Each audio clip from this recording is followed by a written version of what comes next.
I don't think it's too controversial to say that Rachel Maddow doesn't like Donald Trump. I think she's pretty open about that. Now, when she went to criticize him for his recent speech at the United Nations, which was awful, which was just dreadful, just completely unacceptable, she decided to dedicate a portion of her show not just to that, but to, quote, crazy things that have happened at UN general speeches in the past. But she gave a very interesting selection of which ones counted as crazy. The Soviet premier, Nikita Khrushchev, responded by telling the presiding officer to, quote, call that toady of American imperialism to order. He then took off his shoe and pounded his shoe on the podium. The president of Cuba got up to give his debut speech at the UN, and Fidel Castro went on for 4.5 freaking hours. 4.5 hours, including a special section where he did a long, hollering rant about how John F. Kennedy was illiterate. I have come bearing an olive branch and a freedom fighter's gun. Words of the translator there, but Arafat did mean that quite literally. He insisted on wearing a gun in a holster for his first UN speech, which is nuts. In 2006, Venezuelan President Hugo Chavez said the American president at the time, George W. Bush, was Satan. The gentleman to whom I refer as the devil came here, talking as if he owned the world, truly, as the owner of the world. Yesterday, the devil came here, right here. Right here. And it smells of sulfur still today. Now, some of those can seem a little bit out there.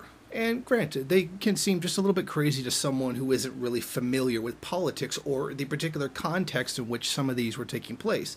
Like, for example, Yasser Arafat insisting on using a gun. I mean, it's not like Israel has a history of assassinating Palestinian leaders or something, right? No, of course not. So I think it's very interesting, not what she showed, but what she didn't show in terms of what is crazy of her speech at the UN. Now, this is a perfect example of the kind of thing that she left off. This is Benjamin Netanyahu, who's one of the most horrible human beings on the face of the planet and an Israeli leader. Here he is holding a diagram of about how Iran is going to have a nuclear weapon at any minute. These are degrees of the refinement of uranium that could be used in a nuclear weapon. So he was telling us how Iran is going to have a nuclear weapon and it's going to happen very, very soon. But he told us this back in 2012, so you could see how that kind of worked out.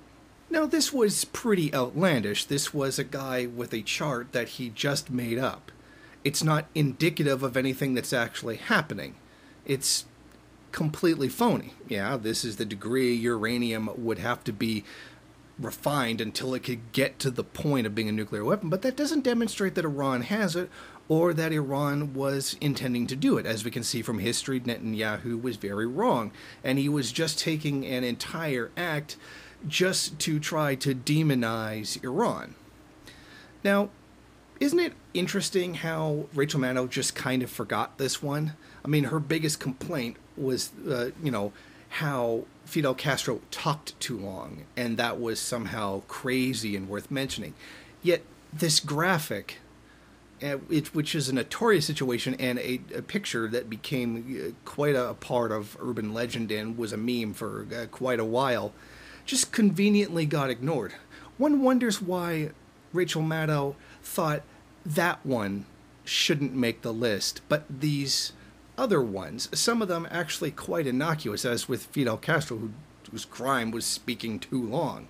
Why would she make that kind of decision? I mean, this is the kind of whitewashing of Israel that we see in the media. And despite the great liberal leanings of Rachel Maddow, we see that she is quite happy to toe that line along with the rest of them. Thank you for watching. If you like this program, then please head over to my Patreon page and set up a monthly donation. It's your donations that keep this program running. Also, if you would like, please rate, comment, subscribe, and share in various social media.